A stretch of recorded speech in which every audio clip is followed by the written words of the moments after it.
Ah, eh bien ça, c'est une hausse. Après avoir mégoté pendant presque toute la semaine, le CAC 40 s'est enfin réveillé aujourd'hui et termine à plus 1,02% vers les 6101 points.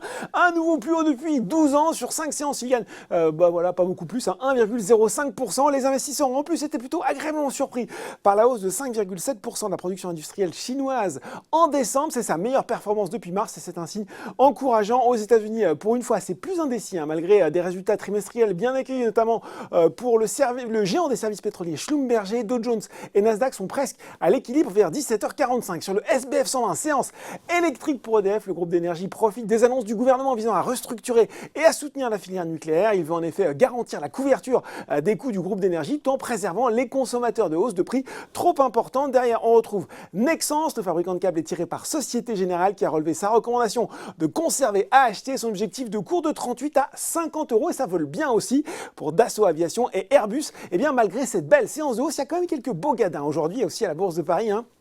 Fnac Darty qui a cédé 7,25% après un profit warning,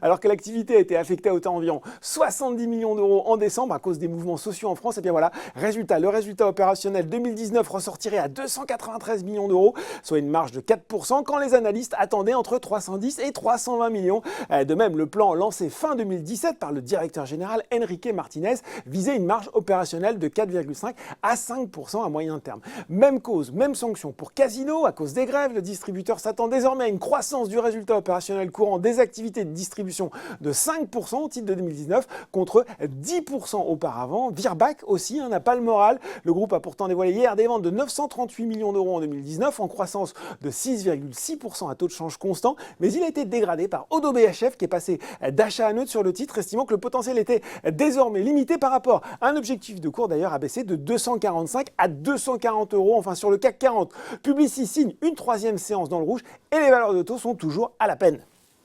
Voilà, c'est tout pour ce soir. En attendant, n'oubliez pas tout le reste de l'actu éco et finance. Et sur Boursorama, un très bon week-end.